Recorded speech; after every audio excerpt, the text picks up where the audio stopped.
ఇంటిల్లి పాది జ్వరాలు అని రాలేపోయామని. కనుక అట్లాంటి పరిస్థితులు ఏమున్నారేమో అని దుఃఖపడే చావకుడికి దుఃఖం కలుగు చేయటం ద్వారా మీకు ఏమాత్రం ప్రయోజనం కాదు. కనుక ఏమంట, దుఃఖముతో కాక ఆనందముతో చేయనట్లు వారి మాట విని వారికి లోబడి ఉండుడి.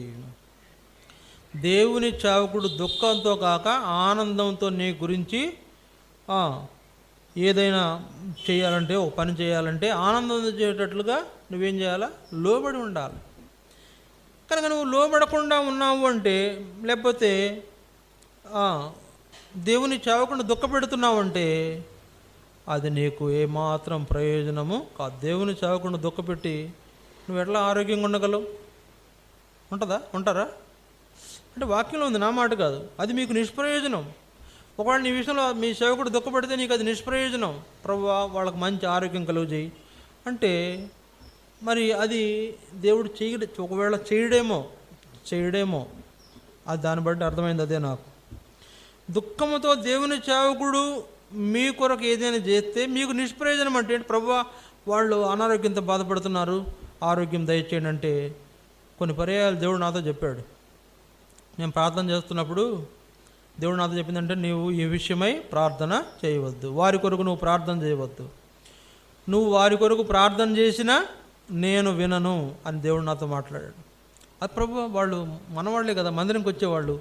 నువ్వు ప్రార్థన చేసినా నేను వినను అంటే చూడండి, ఇక్కడ సేవకుని మాట వినకుండా సేవకుని దుఃఖపెట్టేటువంటి వాళ్ళ విషయంలో సేవకుడు ప్రార్థన చేస్తున్న దేవుడు అన్నాడు, నువ్వు వారు ప్రార్థన చేసినా నేను వినను. కొన్ని పర్యాయాలు దేవుడు మన ప్రార్థనలు వినకపోవడానికి కారణం కూడా అదే, ఆయన సేవకుడిని దుఃఖపెట్టడం వల్లే. అందువల్ల దేవుని సేవకుడిని నీకు వాక్యాన్ని బోధించి నీకు మంచి మార్గాన్ని చూపించి ఈ నరక లోకంలో నుండి నేను పరలోకానికి చేర్చే మాటలతో నిన్ను హెచ్చరించే మీ సేవకుడిని దుఃఖపెడితే మీకు ఏ విధమైన ప్రయోజనాలు కలగవు. అందువల్ల ఏం చేయాలి? ప్రభువా మా సేవకుడిని ఎన్నిసార్లు దుఃఖపెట్టాం, ప్రతిరోజు దుఃఖపెడతా ఉంటాను నేను. ఏంటి మందిరానికి ఎవరు రావట్లేదు, ప్రార్థనలకు ఎవరు రావట్లేదు, లేకపోతే ఏంటి మందిరంలో జనాలు పెరగటం లేదు, ఇంకా జనాలు ఎక్కువ రావాలి కదా, మందిరంలో ఎవరు బాధ్యతగా పనిచేయట్లేదు, దేవుని పనులు ఎవరు ముందుకు రావట్లేదు, దుఃఖం వస్తూ ఉంటుంది మాకు. అంటే ఇది చెప్పాను కదా ఏంటది?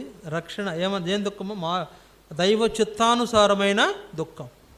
దైవ చిత్తానుసారంగా దుఃఖపడుతూ ఉంటాం. ఏంటది? ప్రభువా మందిర పరిచర్య చాలా ఒడిదుడుకులుగా ఉంది, ఎత్తుపల్లాలుగా ఉంది, ప్రజలు చెప్పిన వాక్య ప్రకారం చేయట్లేదు అనేటువంటి సందర్భంలో వచ్చే దుఃఖం నీకు ఏమాత్రం ప్రయోజనము కాదు.